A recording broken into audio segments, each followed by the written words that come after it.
right, guys, so today I'm going to take you through some seated lower body stretches because I am forever tight in my hips and my hamstrings and just everything lower body. So we're going to go through some great static floor stretches that you can do. So the first one is called a kneeling hip flexor. So you're just going to come down on both knees and you're going to step one leg forward, okay, so that your knee is directly above your ankle. And you can kind of see the back leg, I'll show from the side. So knee above ankle, and then we're kind of pushing those hips forward. And you can like manually press those hips forward just to really help get more of a stretch out of it. You can kind of flatten that foot in the back. So if you want a little bit more out of this, just to bring in the upper body a little bit, you can always add a little twist kind of over that front leg. And actually that does kind of help stretch it a little bit more in your hip flexor as well. So lots of good variations.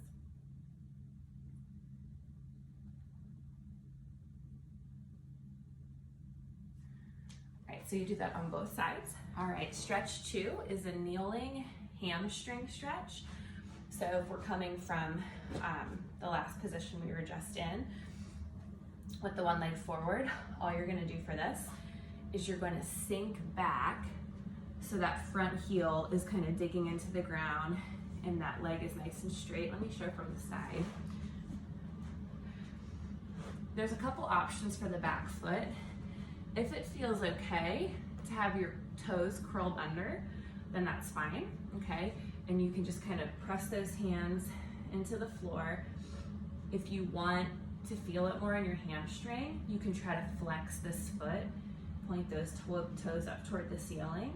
And if you kind of lean your body forward more, I'm a little restricted right now with my growing belly, but if you lean forward more, you're gonna feel it a lot more in the hamstring. But again, you can have the toes curled back here, or if that feels too weird, you can flatten the foot so that your shoelaces are on the ground and kind of sink in this way. But that should feel really, really good. All right, so again, you'll do that on both sides, 30-second hold. All right, stretch 3 is a little floor adductor stretch. So what we're gonna do is, all you're going to do is take your leg and extend it straight out to the side, okay? If you're able to get that foot flat on the ground, you want to do that. And same thing like with the last stretch, your back foot, I'll just show here for a second. Your back foot, you can either have the toes curled under, or if it feels better, you can flatten the foot out so the laces are down. But whatever feels good to you, you're just gonna drop those hips back. And I'm gonna show from the front again. Drop those hips back, okay? And like I said, keep that foot flat and just kind of lower your body into the ground, and you should really feel it in your adductors right here. All right, stretch 4, we're gonna get our hip flexors a little bit more, but also get a little stretch in our glutes. This one is called pigeon. Absolutely love this one.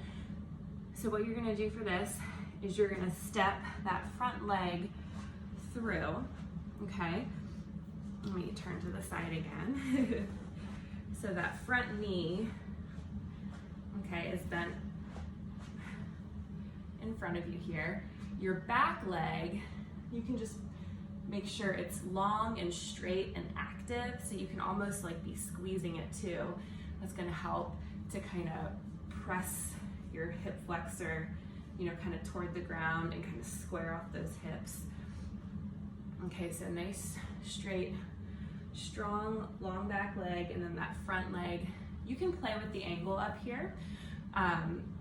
You know, you can have it in so that your heel's a little bit closer to your hip, or if you have the flexibility, then you can even work toward a 90-degree angle. If you do that, you're really gonna feel it on this other side, that outer hip. But you should feel this in your glutes a little bit too. But just try to make sure those hips are squared off. You're kind of pressing that sit bone into the ground. You can keep it up high, or you can also lower down if that feels good to a sleeping pigeon.